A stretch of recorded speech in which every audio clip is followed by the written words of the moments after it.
Global school of India Govindpur में आज सामुदायिक पुलिस परामर्श सह जनरल काउंसलिंग कार्यक्रम का सफल आयोजन किया गया। इस अवसर पर विद्यालय के छात्र छात्राओं ने उत्साहपूर्वक भाग लेते हुए स्वागत नृत्य के जरिए अतिथियों का अभिनंदन किया। कार्यक्रम में मुख्य अतिथि के रूप में धनबाद के एसएसपी श्री प्रभात कुमार उपस्थित रहे। इसके अलावा DSP traffic Arvind Kumar Singh, ISM के प्रोफेसर एवं पूर्व विभाग अध्यक्ष डॉक्टर प्रमोद कुमार पाठक, सीएमपीएफ के डिप्टी डायरेक्टर नफीस आलम, गोविंदपुर थाना प्रभारी विष्णु प्रसाद रावत और जिला परिषद सदस्य सोहराब अंसारी भी विशेष रूप से शामिल हुए। अतिथियों को विद्यालय प्रबंधन की ओर से शॉल, पौधा एवं स्मृति चिन्ह भेंट कर सम्मानित किया गया। विद्यालय की उपलब्धियों को डॉक्टर एस खालिद ने विस्तार से प्रस्तुत किया। अपने संबोधन में डॉक्टर प्रमोद पाठक ने स्मार्टफोन के फायदे और नुकसान पर प्रकाश डालते हुए बच्चों को पुस्तकालय की ओर लौटने की सलाह दी। वहीं डीएसपी अरविंद कुमार सिंह ने ट्रैफिक नियमों, समस्याओं और उनके समाधान के बारे में जागरूक किया। जिला परिषद सदस्य सोहराब अंसारी ने विद्यालय की उपलब्धियों की सराहना की और श्री नफीस आलम ने नागरिकों के अधिकारों और कर्तव्य पर विशेष चर्चा की। कार्यक्रम के दौरान एसएसपी प्रभात कुमार ने 18 वर्ष से कम उम्र के बच्चों के लिए स्मार्टफोन और वाहन चलाने को जहर का सम्मान बताते हुए इससे बचने की सख्त सलाह दी। विद्यालय की ओर से प्रधानाचार्य C Trigunait, doctor Nikhat Praveen, manager doctor Mamta Sinha एवं सभी शिक्षकगण उपस्थित थे। कार्यक्रम का समापन राष्ट्रीय गान के साथ किया गया। अंत में सभी अतिथियों ने विद्यालय परिसर में पौधारोपण भी किया। Master Faizan and Mahwish Nisar to felicitate our guests. And first, please welcome our chief guest, Shri Prabhat Kumar, the Senior Superintendent of Police Dhanbad.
Percent 70-75% young generation के लोग होते हैं जिनका उम्र आइदर 14 हो, 15 हो, 20 हो, 25 हो, बिलो 30।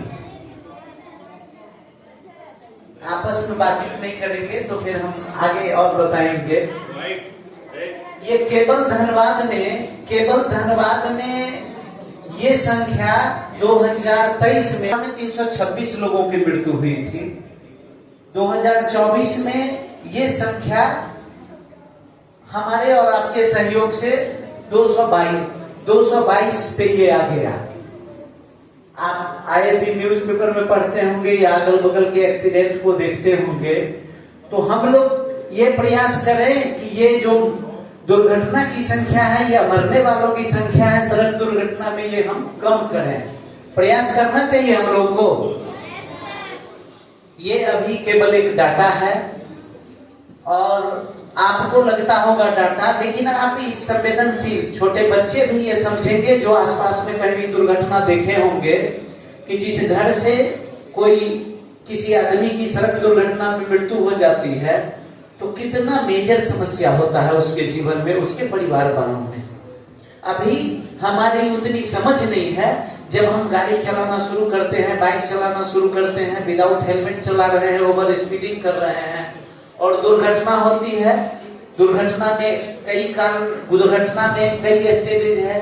कुछ दुर्घटना तो मेजर होता है जिसमें लोगों की जान चली जाती है, कुछ में अपंगता आ जाती है या कुछ लोग बच भी जाते हैं, फॉर्चुनेटली बच भी जाते हैं। तो ट्रैफिक में एक मेजर यही ये है कि हम लोगों को कैसे how to save the life from road accident. और उसके लिए बहुत सारे ट्रैफिक रूल्स हैं। कोई बच्चा बता सकता है कोई एक ट्रैफिक रूल को कि क्या ट्रैफिक नियम, क्या ट्रैफिक में क्या चीज करना चाहिए? कोई बच्चा पीछे से, कोई हेलमेट पहन के चलाना चाहिए।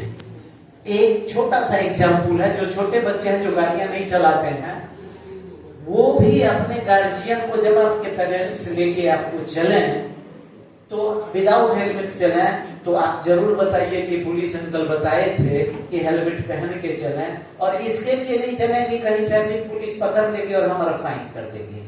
हम फाइन उसके लिए बिल्कुल नहीं करते हैं, केवल आपको जागृत करने के लिए करते हैं, आपको जगाने के लिए करते हैं, ताकि आप ट्रैफिक रूल्स को फॉलो करें और आप जीवन को सुरक्षित रख सकें।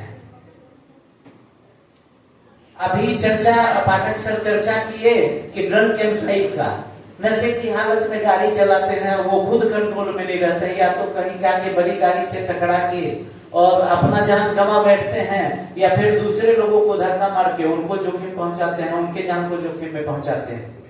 अभी हाल में राजगंज बगल में है आपके, हाल में 2 व्यवसायिक परिवार से, अच्छे परिवार के लोग रोड एक्सीडेंट में उनकी मृत्यु हो गई, स्पॉट डेथ हो गया, और वो कारण था नशे की हालत में चलाना। अभी मोबाइल की बात चली, आप चलते चलते गाड़ी चला रहे हैं, अगर कुछ इमरजेंसी है तो आप किनारे रोड के कर लीजिए, और तब आप मोबाइल से जो बातचीत इंपोर्टेंट करना है करके तब आप बढ़िए।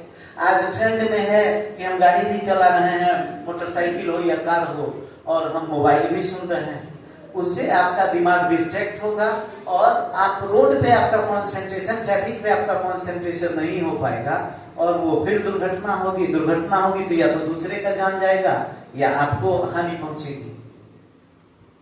चल रहे हैं, सीट बेल्ट है, वो टेक्निकली कुछ कारण से सीट बेल्ट दिया हुआ है, लेकिन हम फ्रीडम के लिए या थोड़े से ये के लिए कि नहीं हमारा शरीर बंधा लगता है, हम उस सीट बेल्ट को खोल देते हैं। जबकि सीट बेल्ट लगा के चलना चाहिए कि खोल के चलना चाहिए? आप कभी सोचे हो कि सीट बेल्ट क्यों दिया हुआ है, क्यों लगाया जाता है? सेफ्टी रीजन से। आप एक बार, जिनके पास 4 चक्का होगा, आप एक बार सीट बेल्ट को झटके से खींच के देखेंगे तो वो लॉक हो जाता है।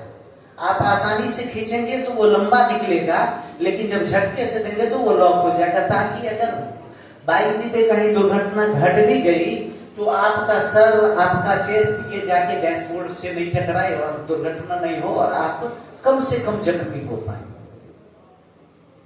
अब छोटे बच्चे या और बहुत सारे लोग हैं, हेलमेट हाथ में लेके चल रहे हैं, हाथ में लटकाए हुए हैं। हेलमेट हाथ का है कि सर का है? सर का है। आप 1.5 लाख का मोटरसाइकिल खरीदे हुए हैं, हेलमेट नहीं 1000-2000 रुपए का खरीद के चला रहे हैं, या है भी अगर ले लिए तो आप हाथ में लटका के चल रहे हैं। जहां ट्रैफिक पुलिस चौराहे पे दिखाई पड़ी तो फिर उससे 100 मीटर पहले पहन लिए, ताकि ट्रैफिक पुलिस हमको पकड़े नहीं, हमारे पे कार्रवाई नहीं करेगी। तो वो ट्रैफिक पुलिस के लिए आप पहन रहे हैं हेलमेट या खुद का जान बचाने के लिए? तो जो ट्रैफिक एक इम्पोर्टेंट इशू है। अभी हाल में आप देखे होंगे 6 महीना पहले, 7 महीने पहले बहुत बड़ा जाम लगता था गोविंदपुर में। ट्रैफिक पुलिस की एक जिम्मेदारी जाम से भी रिलेटेड है। पहले जब ये एक चौराहा खुला, पहले यहाँ एक्सीडेंट भी बहुत इस रूट में